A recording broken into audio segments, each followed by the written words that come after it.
वो कहाँ है अभय सिंह चौटाला जो ये कहते थे कि ये घोटाला हुआ? आज उनका बेटा और उनका भाई दोनों उनकी पार्टी से एमएलए है ना, तो हिम्मत है तो रख दे वहां कागज। वही अभय सिंह चौटाला कहता था इसके पल्ले क्या है, 2 आदमी इसके पल्ले नहीं, तो 2 लाख की भीड़ को मैं 200 आदमी से कंट्रोल कर लूंगा। लोगों को ये था ये इनका चाचा है, ये क्या झूठ बोलता होगा। आज वो कहते हैं कि मैंने दुष्यंत को एमपी बनाया, तो खुद क्यों नहीं बन लिया भाई? मैं चाचा जी से पूछूंगा कि आप खुद क्यों नहीं बने एमपी? जब भी लड़े हो जमानत जब्त हुई, लड़के को लड़वाया तब भी जमानत जब्त हुई। अब कोई जूता निकालेगा अपने बड़े भाई के खिलाफ, तो आप क्या कहोगे उसके बारे में? किसने हुटिंग कराई थी? कौन थे वो लोग हुटिंग करने वाले? दिग्विजय चौटाला 2 आदमी से तो हुटिंग करा सकता है, 10 से करा सकता है। 1 मिनट, ये कहते हैं ना, एक मिनट, जो दिग्विजय चौटाला की इन्फो थी वो होटिंग करने वाले। मैं क्या कह रहा हूँ, और बीजेपी वहां जीतती है जहां किसान एजिटेशन चरम पर था। उचाना में जीती, राई के अंदर जीती, बहादुरगढ़ के अंदर जीती। जो जेजेपी के समर्पित कार्यकर्ता थे ना, वो कहते हैं कि भाई हमारी बेकदरी करी गई है, हमारे फोन नहीं उठाए गए, हमें सिरसा और दिल्ली जाकर के फोन कराने पड़ते थे। जब राज आया हमारे फोन उठने बंद हो गए, और जैसे ही राज गया अब हालत ये हो रही कि आप लोगों के पास फोन करते वो फोन नहीं उठाते। आप लोग साथ थे बीजेपी के, प्रदेश को स्थायी सरकार देने के लिए तो खुले में तो थे, किसी से छुप के नहीं थे। वो ये चाहता है कि भाई ये परिवार एक होकर चुनाव लड़े और अच्छी सरकार बनाने में कामयाब होंगे, उनकी ये डिमांड है। अरे अगर तो ऐसा हो जाए, मगर हो कैसे? अगला तो इस बीजेपी से पीछा छूटता, हम तो 10 साल में आ जाते।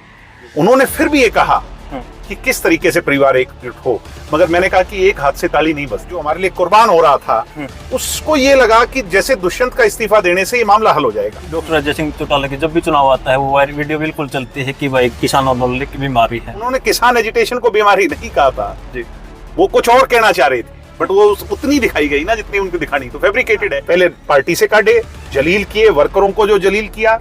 आज वो कोई भी वर्कर जाता क्यों नहीं नैलो की तरफ? किसान एजिटेशन जायज था, उनकी जायज मांगों के लिए हम भी उनके पक्षधर थे, मगर जो लोग दुष्यंत को भला और बुरा कह रहे थे, क्या वो ठीक कह रहे हैं? जो हमारे से जो क्रेडिबल बात पूछना चाहता है वो हमारे से तर्क वितर्क करेगा, जो बेतुकी बात करना चाहिए अब उसका क्या इलाज है?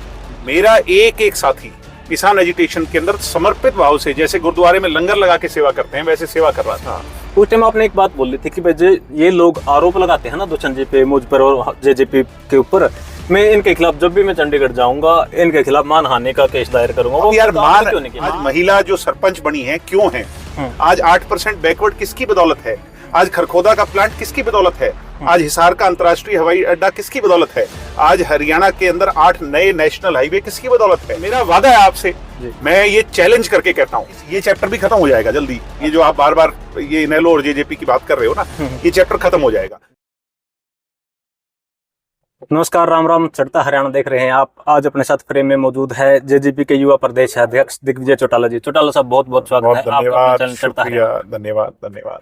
दिग्विजय जी, जैसे चुनाव गए हैं और जेजेपी की हालत किसी से छिपी नहीं है, तो नई रणनीति क्या है आप लोगों की? आपको नई कमान भी मिली है, उसके लिए आपको शुभकामनाएं भी देते हैं। बहुत धन्यवाद।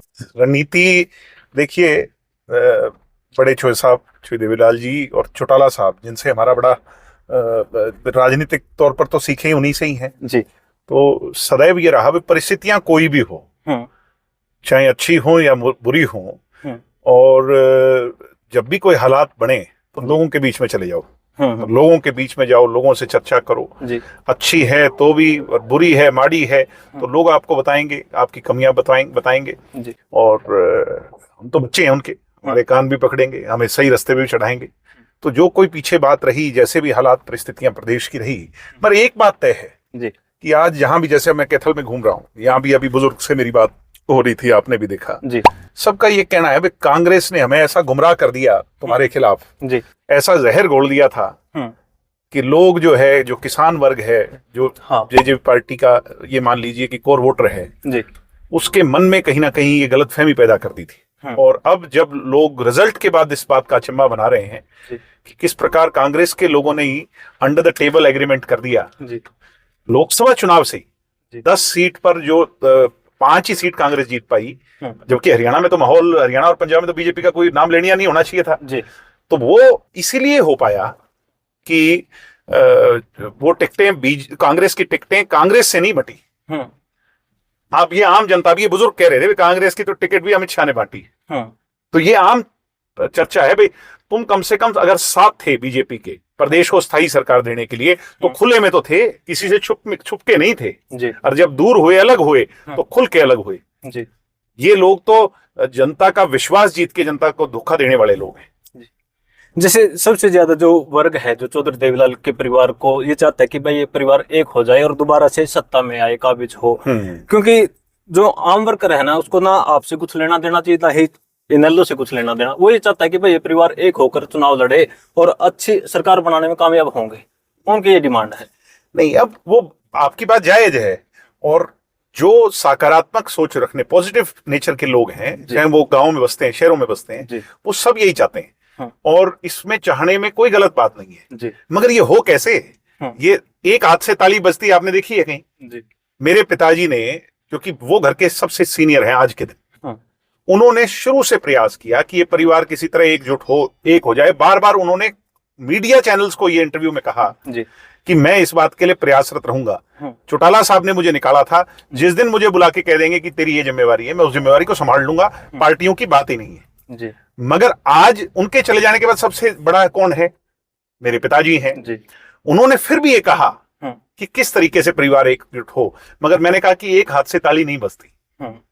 कोई सरेआम आपको जो है ना, पता नहीं क्या क्या नाम मैं आपके कैमरे पे नहीं लूंगा, अगर कोई दुत्कारेगा, बार बार इस तरह की बात बोलेगा, तो कब तक कोशिश करेगा कोई? कब तक कोई जलील होगा?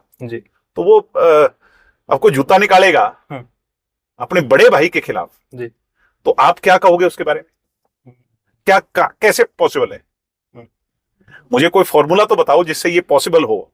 हाँ, हम भी लोगों में जाते हैं, लोग कहते हैं अगर ऐसा हो जाए। अरे अगर तो ऐसा हो जाए, मगर हो कैसे? अगला तो जो है ना, किस कल्चर और जिस सोच के वो, तो आप में क्या उस पर बात कर? देखिए, जैसे जब पार्टी बनी थी ना 2018 में, बीजेपी के साथ सबसे बड़ा हजूम था जो वो युवाओं का था। आया आया सीएम के नारे लगते थे। वो हजूम जैसे ही आप लोग सत्ता में आते हो बीजेपी के साथ, वो सारा का सारा हजूम आपके विपरीत चला जाता है। ऐसे क्यों रहा? वर्करों के काम करने में सक्षम नहीं रहे, नाराजगी कहाँ आई? नहीं, वर्करों के तो हमने खूब काम किए। मैंने इंडिविजुअली, मेरे को याद है कि जब मैं सरकार में था, दुष्यंत जी की कलम की ताकत से वर्करों के और लोगों के जायज इतने काम किए, खूब काम किए। सब सेटिस्फाइड भी थे इस बात से। मगर हालात परिस्थितियां ऐसी बन गई कि नौजवान जो है वो भावनात्मक होता है। तो जब किसान एजिटेशन चला, तो जो हमारे साथ, जो हमारे लिए लड़ रहा था, जो हमारे लिए कुर्बान हो रहा था, उसको ये लगा कि जैसे दुष्यंत का इस्तीफा देने से ये मामला हल हो जाएगा। हम उसको समझा ही नहीं पाए। अब उसको हमारी कमी मानिए, हालात कहिए, हम उसको ये समझा ही नहीं पाए कि दुष्यंत के अलग होने से, ना होने से कुछ नहीं होगा। आप अचंबा इस चीज का मानो कि दुष्यंत के अलग होने के बाद 6 महीने सरकार चली नायब सिंह सैनी की, और फिर बीजेपी आ जाती है, और बीजेपी वहां जीतती है जहां किसान एजिटेशन चरम पर था। उचाना में जीती, राई के अंदर जीती, बहादुरगढ़ के अंदर जीती, लोहारू के अंदर थोड़े से वोट से रह गई, बारडा जीती, दादरी जीती। तो कहां है किसान एजिटेशन का असर? वो देखना। तो मतलब मैं ये नहीं कह रहा कि किसान एजिटेशन गलत था, किसान एजिटेशन जायज था, उनकी जायज मांगों के लिए हम भी उनके पक्षधर थे। मगर जो लोग दुष्यंत को भला और बुरा कह रहे थे, क्या वो ठीक कह रहे थे? जो जेजेपी के समर्पित कार्यकर्ता थे ना, वो कहते हैं कि भाई हमारी बेकदरी करी गई है, हमारे फोन नहीं उठाए गए, हमें सिरसा और दिल्ली जाकर के फोन कराने पड़ते थे। जब राज आया, हमारे फोन उठने बंद हो गए, और जैसे ही राज गया, अब हालत ये हो रही कि आप लोगों उनके पास फोन करते, वो फोन नहीं उठाते आप लोगों के। नहीं, ऐसा देखो, ये तो कोई कहने को कह सकता है, मगर मेरे हिसाब से देखो, रही बात दिल्ली, सिरसा या चंडीगढ़ की, तो कई बार क्या होता है कि हम फील्ड में होते हैं, तो वहीं हमें कार्यकर्ता मिल लेता है, नहीं तो अन्यथा कोई हमारे पास आ जाता है। तो मेरे हिसाब से इसके अंदर तो कोई किसी को दुविधा नहीं। चंडीगढ़ में सैकड़ों लोग दुष्यंत जी की कोठी पे जाके काम कराया करते थे। मैं भी वहां चंडीगढ़ में दफ्तर में बैठता था, और मैंने तो कभी, आप तो वहां पे आए हो, मैंने तो कभी ये भी नहीं पूछा भी तू कौन है, कहाँ से आया है, किसका रिश्तेदार है, कौन तेरे को लेके आया, पार्टी का है या नहीं है, हमने तो कभी ये पूछा ही नहीं। और वर्कर की तो पहचान अगर हमें नहीं तो किसको है? वर्कर की पहचान हमें थी, और वर्कर की हमने कहा कोई एक आधा दरअसल लोगों के काम नहीं हुई ना जी, जो नाराज होकर के घर बैठ गए। मुझे उन्हें सीधा सीधा कहना, उनका आरोप आपके ऊपर ये है कि भाई जो लोग ऐसा है, ये आपकी बात समर्पित थे, हो सकता है कोई साथी रह गया हो, तो रह गया हो तो भाई हम उससे माफी मांगेंगे, उसको आगे के लिए मनाएंगे, मनाना तो पड़ेगा ही ना। अब जो कोई नाराज तू मेरे से हो जाएगा तो तेरे को तो फोन मैं ही करूंगा ना, कोई बात नहीं। जो हमारे से नाराज हुआ है, कोई हमारे कर्मों से नाराज हुआ है, उसको हम मना लेंगे। समय रहते हम सबको बना लेंगे। अब जब मेरे पे युवा अध्यक्ष की जिम्मेवारी है तो ये मेरा कमिटमेंट है मेरी पार्टी से कि मैं मेरी पार्टी की युवा टीम को 2018 जिसका आपने जिक्र किया उससे भी मजबूत खड़ा करूं। मगर एक दिन में तो नहीं होगी ना। आज मैं आपके जिले में घूम रहा हूं, मुझे 22 जिले 90 हल्के, आज मैं 4 हल्के कवर करूंगा, मुझे 90 हल्के कवर करने पड़ेंगे। मुझे कहा, मेरे पे प्रेशर है कि मैं जल्दी टीम बनाऊं अपनी युवा की, मगर मैं चाहता हूं कि मैं काम करने वाले साथियों को मौका दूं, जिनकी आप कह रहे हो नंबर बनाने वालों की, उनकी छंटनी कर पाऊं। होता है, हर राजनीतिक दल में होता है, और कोई कमी रही होगी, अगर नहीं कमी रहती तो ये हालात नहीं हो। जैसे दोनों परिवार इनेलो और जेजेपी चौधरी देवलाल की दुहाई देते हैं जी कि अगर बैकफुट पे आ गए तो मेहनत करो, आगे बढ़ेंगे। जो वो टाइम था ना जी, वो एक अलग टाइम था। आज सोशल मीडिया का टाइम है, अगर एक क्लिप भी आ जाते हैं ना तो वो वर्षों तक रहती है। अगर पहले कोई बात कर देता था तो वो बात वहीं दब जाती थी। अब सोशल मीडिया का, जैसे डॉक्टर अजय सिंह चौटाला की जब भी चुनाव आता है वो वीडियो बिल्कुल चलती है कि भाई किसान आंदोलन की बीमारी है, ऐसी चीजों से कैसे नहीं नहीं, मैं यही बात कह रहा हूं ना कि वो क्लिप उनकी फैब्रिकेटेड क्लिप है। उस क्लिप की ओरिजिनल क्लिप हमने जारी कर दी और ये बता दिया कि ये किस तरीके से। अब उस चीज का क्या इलाज है? एआई का जमाना है, मैं आपके मुंह से कुछ ही कहलवा दूं। मैं आप जो कहना चाहोगे, उन्होंने क्या कहा था? उन्होंने किसान एजिटेशन को बीमारी नहीं कहा था जी, वो कुछ और कहना चाह रहे थे, बट वो उतनी दिखाई गई ना जितनी उनको दिखानी, तो फैब्रिकेटेड है।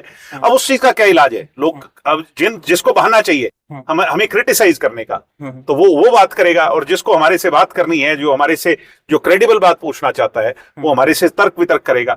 जो बेतुकी बात करना चाहिए, अब उसका क्या इलाज है जी? मैं तो किसान एजिटेशन के अंदर शायद आपको तो पता नहीं कभी, मगर मेरा एक साथी किसान एजिटेशन के अंदर समर्पित भाव से, जैसे गुरुद्वारे में लंगर लगा के सेवा करते हैं, वैसे सेवा कर रहा था। जैसे चौटाला साहब, अगर आपकी पार्टी की बात करें ना, आपको क्या लगता है कि भाई खामियां क्या रही कि लोग नाराज होने का मेन कारण आप किससे मानते हो? सबसे बड़ा तो हालात ऐसे हो गए कि 2.5 साल तो आपका, 2 साल तो कोरोना रहा, 1.5 साल किसान एजिटेशन चला, आप कह रहे हो 4.25 साल, हमने तो सरकार तो 1.5 साल चलाई है। उसके अंदर भी मोटे तौर पर जो काम हम कर पाए हैं, मेरे हिसाब से आपको उसकी प्रशंसा करनी चाहिए। मगर समय और हालात की बात होती है। आज महिला जो सरपंच बनी है, क्यों है? आज 8% बैकवर्ड किसकी बदौलत है? आज खरखोदा का प्लांट किसकी बदौलत है? आज हिसार का अंतर्राष्ट्रीय हवाई अड्डा किसकी बदौलत है? आज हरियाणा के अंदर 8 नए नेशनल हाईवे किसकी बदौलत है? आज पेंशन 3,000 हुई है, अब नहीं बढ़ाई नायब सिंह सैनी साहब ने, उसका क्रेडिट तो हंस दे बात पे, सारा क्रेडिट बीजेपी ले गई जी। अरे तो फिर वही तो बात है ना। अब आप दुष्यंत की कलम से हुआ वो भी कह दो बीजेपी लेगी, इसका मतलब तो पिछले 5 साल में जो कुछ भी हुआ वो तो हमारे बांटे भी तो आना चाहिए। आपके बांटे, जब आप ये कह रहे हो हमारे बांटे, तो सारे जो बदनामी थी वो बदनामी इन लोगों ने, कांग्रेस के गहरे षड्यंत्र ने, बीजेपी की एक जिसको कह दो उसकी साजिश ने, और फिर हमारे प्यारे लोगों ने जो दूसरे पक्ष में बैठे हैं उनने हमारे, वो कहां है अभय सिंह चौटाला जो ये कहते थे कि ये घोटाला हुआ? आज उनका बेटा और उनका भाई दोनों उनकी पार्टी से एमएलए है ना, तो हिम्मत है तो रख दे वहां कागज। मैं मेरे चाचा जी को कहता हूं इज्जत के साथ, आदर के साथ, हिम्मत है तो कागज रखो ना विधानसभा में। कहां है दुष्यंत चौटाला का घोटाला? कहां है धान का घोटाला? कहां है शराब का घोटाला? चुप्पी क्यों है? क्योंकि जो मकसद था वो उल्लू सीधा हुआ। पता है दुष्यंत तो इससे ज्यादा तो मरेगा नहीं, अब तो दुष्यंत अपनी गर्दन उठाएगा जी। जैसे मुझे, जब आप समझ रहे हो ना, आप सत्ता में था ना जी, हाँ, दिल्ली, आपको याद होगा मैंने दिल्ली जाके आपका इंटरव्यू किया था जी, असोला फार्म। हाँ। उस टाइम आपने एक बात बोली थी कि भाई ये लोग आरोप लगाते हैं ना दुष्यंत जी पे, मुझ पर और जेजेपी के ऊपर, मैं इनके खिलाफ जब भी मैं चंडीगढ़ जाऊंगा इनके खिलाफ मानहानि का केस दायर करूंगा। अब यार मानहानि तो हम कल कर लेंगे, उसका कल को आप ही कह दोगे कि अपने परिवार के खिलाफ अदालतों में और चले गए, यही हमारा समाज कह देगा। मैं तो कल कर दूं मानहानि तो इससे ज्यादा ये क्या करेंगे जब इन लोगों ने झूठी बातें कर करके जेजेपी का इतना बड़ा नुकसान कर दिया। मैं आज कह रहा हूं मानहानि तो 1 मिनट पीछे छोड़ो, जो शब्दवाण वो हमारे पर चलाते थे उसका क्या रहा? क्या रहा कांग्रेस के भूपेंद्र सिंह हुड्डा जी का, जो ये कहते थे कि ये काम दुष्यंत ने गलत किए हैं। जो अभय सिंह चौटाला आरोप लगाता था कि ये कमीशन खोरी करते हैं, कहां है कमीशन खोरी का कोई प्रूफ तो रखे। ये कहता था कल मैं इनकी रजिस्ट्रियां जारी करूंगा, कहां है रजिस्ट्रियां? सरेआम झूठ बोल करके, लोगों को भ्रमित कर करके, लोगों को ये था ये इनका चाचा है, ये क्या झूठ बोलता होगा जी। जैसे हुड्डा साहब की अगर बात करें ना जी, एक हवा थी कांग्रेस सत्ता में आ सकती, हवा तो ऐसी थी सोनू की जैसी चोई देवीलाल की हवा थी 1987 की। उसके बाद क्यों नहीं बनी बात, ये सवाल है। गांव में जो बुजुर्ग है, जो किसान वर्ग से संबंध रखने वाले लोग हैं, वो आज माथे पे उनके पसीना आ जाता है इस बात की बात करके कि इस आदमी ने कैसे लुटिया डुबोई। वो ना हमारे समझ आ रही ना उनकी आ रही। इस चीज का तो आपको फायदा मिलेगा ना, अगर हुड्डा साहब सरकार बनाने में कामयाब हो जाते तो सर और ज्यादा टाइम लगता है। आपको हमारी चिंता है, ये प्रदेश की चिंता है, प्रदेश की चिंता होनी चाहिए। इस बीजेपी से पीछा छूटता हम तो 10 साल में आ जाते। दिल में तो मेरे और आपके यही थी ना कि ये बीजेपी किसी तरह जाए, इसे पीछा कैसे छूटे। तो अल्टीमेटली तो हम उस गोल पर सक्सेस कहां, हम तो उससे और पीछे धकेले गए। वो तो थंपिंग मेजोरिटी के साथ आ गई। उचाना की सीट पे बीजेपी का जीतना कोई कल्पना कर सकता है जी। और उस एमएलए की क्लर्क भी नहीं सुनता होगा जिस दुष्यंत चौटाला ने 1200 करोड़ से 1200 करोड़ से ज्यादा अपने हल्के में पैसा दिया जी। आज वो 2 करोड़ के काम भी नहीं करवा पाया होगा एमएलए। ऐसा है कि जेजेपी जननायक जनता पार्टी जो है और जननायक जनता पार्टी का जो लीडर है दुष्यंत चौटाला, वो भविष्य है। आप अपना कोई भी फैसला पास्ट से सीख के, इतिहास से सीख के और भविष्य की तरफ देख के करते हैं जी। आज हरियाणा के अंदर ऐसा नेता बताओ जो इतना पढ़ा लिखा हो जी। ऐसा नेता बताओ जो इतना नरम हो जी। जो इतनी सूझबूझ रखता हो, जो इतनी मैच्योरिटी रखता हो। आज आप मुझे ये बताओ दोनों कि शिवसेना कितनी पुरानी, बाला साहब की पार्टी, बीजेपी ने 2 टुकड़ों में करके और छुनछुना पकड़ा दिया था उसके हाथ में जी। उद्धव ठाकरे के क्या हाल कर दिया उसका जी। लोक जनशक्ति पार्टी, आज कहने को चिराग पासवान कुछ भी कहे, मगर मोदी ने उसके घर में विक टंडन करके पार्टी तोड़ी कि नहीं तोड़ी जी। दुष्यंत चौटाला ने 18 साल का 2018 में बनाई हुई पार्टी और बीजेपी के साथ में वो लठ में लठ गाड़ के पार्टी नहीं टूटने दी और हरियाणा की जनता के काम करे। ठीक है, लोग तो ये भी कहते हैं ना जी कि इन्होंने बीजेपी की बकाइयों में आकर के इन लोगों को तोड़। अच्छा, मुझे ये बताओ कि हमने पार्टी तोड़ी कैसे? हम तो पार्टी से खुद उन्हें काटे थे। फिर वही वाली बात, ये लोग क्या कहते हैं, ये लोग नहीं कहते, ये जो आप जो कहते हैं ना कि भाई होटिंग कराई थी गोहाना रेलवे। अच्छा, मुझे ये बताओ कि किसने होटिंग कराई थी? किसने होटिंग कराई थी? कौन थे वो लोग होटिंग करने वाले? दिग्विजय चौटाला 2 आदमी से तो होटिंग करा सकता है, 10 से करा सकता है। 1 मिनट, ये कहते हैं ना, एक मिनट, जो दिग्विजय चौटाला की इनसो थी वो होटिंग करने वाले। मैं क्या कह रहा हूं, तो 2 इनसो का जो मजबूत, और वही अभय सिंह चौटाला कहता था इसके पल्ले क्या है, 2 आदमी इसके पल्ले नहीं। तो 2 लाख की भीड़ को मैं 200 आदमी से कंट्रोल कर लूंगा जी। क्या वो ना समझ आदमी है क्या जो इस तरह की बात बोल रहे हैं? या हम समझने वाले मेच्योर हैं? मैंने 2 लाख आदमियों से वोटिंग करा दी, 2.5 लाख आदमियों से वोटिंग करा दी। हरियाणा के अंदर 10 सीट दुष्यंत चौटाला को यूं ही दे दी। आज वो कहते हैं कि मैंने दुष्यंत को एमपी बनाया, तो खुद क्यों नहीं बन लिया भाई? मैं चाचा जी से पूछूंगा कि आप खुद क्यों नहीं बने एमपी? जब भी लड़े हो जमानत जब्त हुई, लड़के को लड़वाया तब भी जमानत जब्त हुई, तो हम दोषी कैसे भाई? आज वो कहते हैं उनकी पार्टी के लोगों ने एक और नया सिस्टम शुरू कर रखा है कि ये इनका चाचा है, इसके अंडर आ जाओ। तो चाचे से बड़ा तो चाचे का भाई है। औचित्य क्या कहता है? राजनीति में उनसे सीनियर है और हर तरीके से डॉक्टर अजय सिंह चौटाला ने इस इनेलो को खड़ा किया जी। तो वो लोग ये बात क्यों नहीं कहते कि इनके अंडर आ जाओ? यानी चित भी मेरी, पट भी मेरी जी। ठीक है ना? पहले पार्टी से काटे, जलील किए, वर्करों को जो जलील किया। आज वो कोई भी वर्कर जाता क्यों नहीं इनेलो की तरफ? कोई एक भी गया हो तो बता दो। आप समय तोड़ते रहते हैं दोनों परिवार, कभी आपके वर्करों को वो माला पहना देते हैं, कभी उनको आप पहना देते हो। ऐसा है जेजेपी में आगे, ऐसा है हमारा तो यही। सोशल मीडिया पे तो चलो कुछ भी, सोशल मीडिया की तो क्रेडिबिलिटी क्या है उस पर तो मैं नहीं कमेंट करूंगा। आप भी जानते हो, मैं भी जानता हूं कि जमाना कैसा है। मगर मैं ये कमेंट जरूर करूंगा कि भविष्य के अंदर ये चैप्टर भी खत्म हो जाएगा जल्दी। ये जो आप बार बार ये इनेलो और जेजेपी की बात कर रहे हो ना, ये चैप्टर खत्म हो जाएगा। थोड़े दिन तो लोग क्या है कि इसको तूल दे देते हैं और ये चैप्टर खत्म हो जाएगा।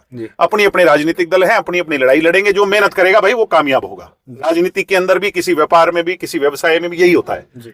और मेहनत करेंगे, डंके की चोट पे करेंगे। डॉक्टर साहब ने हमें मेहनत करने सिखाई है। मेरे पिताजी तो 10 साल जेल में रहे हैं, उसके बावजूद हमने मेहनत करके और संघर्ष करके, लड़ाई लड़के और साथियों को जोड़ के पार्टी खड़ी करी है। किसी की दी हुई पार्टी नहीं बनाई या किसी की लेके नहीं भागे। दुष्यंत चौटाला ने पसीना बहा के पार्टी खड़ी करी है और अपनी पार्टी को कामयाब करेंगे। मजबूत लोगों का काम करेंगे तो कामयाब क्यों नहीं?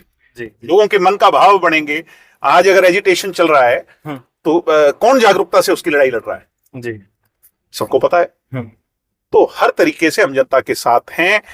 हमें जो भले से और बुरे से बुरा कहना था ना, मैं तो वही सोशल मीडिया पे तुम आप भी मेरी सोनू वीडियो डालते थे या कोई मैं अपनी पोस्ट करता था, मैं वो आदमी हूं जो अपने रिव्यू करता हूं कि क्या हाल है। हाँ। तो मैं वो दौर जा लिया, वो चला गया जी। वो जो लोगों को एक कांग्रेस का भूत सवार था और हमारे अंदर जो है ना, ऐसा कांग्रेस के लोगों ने ऐसा माहौल बना दिया कि हमारे अंदर उन्हें इस तरह का भाव नजर आ रहा था जी। तो वो जमाना गए हुए भी अब अरसा हो गया जी। अब तो हम पॉजिटिव में हैं। आप देख रहे हो जहां भी हम जा रहे हैं वो सारे पुराने साथी नए साथी पार्टी से जुड़ रहे हैं। तो अंत में जो हरियाणा की जनता आपको देख रही है, युवा साथी आपको देख रहे हैं, उन्हें क्या मैसेज देना चाहोगे? मेरा वादा है आपसे, मैं ये चैलेंज करके कहता हूं कि मेरा ये वादा है, मैं आपको INSO से मजबूत टीम दोबारा खड़ी करके दिखाऊंगा। मेहनत करेंगे जी, मेहनत करेंगे। जिससे कहीं किसी से भी गलती हुई हमारी पार्टी के अंदर, उसके आगे हाथ जोड़ेंगे, उसे गले लगाएंगे, सबको अपना बनाएंगे और पार्टी को खड़ा करके और दुष्यंत चौटाला को जो है ना आगे बढ़ाना, मुख्यमंत्री बनाना। जी, धन्यवाद दिग्विजय चौटाला जी, इतना कीमती टाइम देने के लिए और बातचीत के लिए धन्यवाद आपका। ये थे JJP के युवा प्रदेश अध्यक्ष दिग्विजय चौटाला जी। आपने इनकी पूरी बातें सुनी। एक सभ्य कमेंट के माध्यम से आपकी प्रतिक्रिया का इंतजार रहेगा। तो जुड़े रहे ग्रामीण अंचल की बुलंद आवाज चढ़ता हरियाणा के साथ। जय जवान जय किसान, राम राम।